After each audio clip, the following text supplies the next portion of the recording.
On this episode of China Uncensored, Chinese in Vietnam? Ooh, sorry, out of luck. Hi, welcome to China Uncensored. I'm your host, Chris Chappell. As an American, I feel I have a certain degree of credibility in saying this. Don't get into a fight with Vietnam. If only YouTube weren't blocked in China, maybe someone in the Chinese government could see this episode and heed my advice. Ah well. So, at the beginning of May, one of China's state-owned oil companies moved an oil rig into disputed territorial waters around a group of uninhabited islands in the South China Sea. No, not those. The Paracel Islands, or Shisha Islands, as they're known in Chinese, and Hoàng Sa Archipelago in Vietnamese. I guess being in the middle of a territorial dispute makes it hard to agree upon a name. Anyway, who would have imagined there could be a conflict over oil? Following the announcement, a wave of anti-Chinese protests erupted in Vietnam.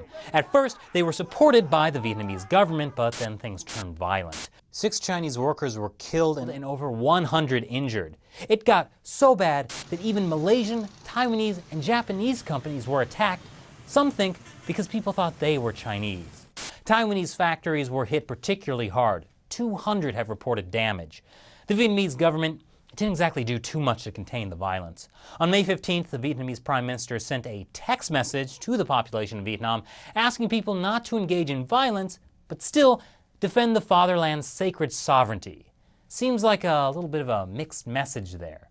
And who decides when it's a fatherland and when it's a motherland?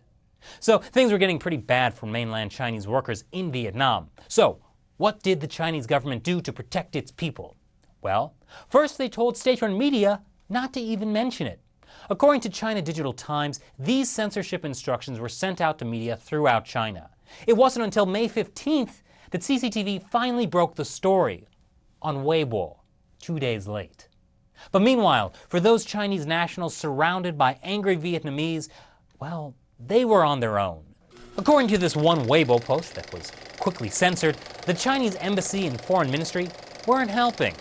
Not that it really mattered he couldn't get a seat until the 18th, because to help fellow citizens out in a time of need, China Southern Airlines jacked up the prices. Just a side note, by then Taiwan had already sent in extra planes at normal prices.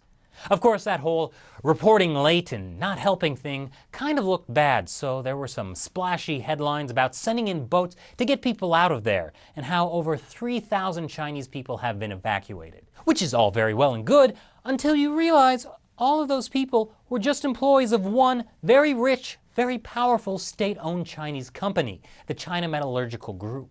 What about everyone else? Well, as Weibo user MJ Yellow said, we saw CCTV report that the embassy had sent ships to bring people back to China. So my friend called the embassy. They said the ship is for workers of so-and-so factory and we should find our own way back. My friend said it might not be safe. The embassy said, if you're scared, then don't go back. A big old F you from the Chinese embassy. If that's the kind of service they give, I can see why in 2013 at the Chinese embassy in Washington, D.C., someone graffitied the Chinese character for demolish on it. Of course, everything that's happening right now in Vietnam, and not just Vietnam, but the entire South and East China Sea region, is a huge topic, so I'll be covering it in a few episodes that will be released in the following days.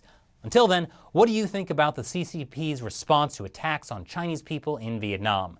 Leave your comments below, subscribe, and check back for more. I'm Chris Chappell. See you next time.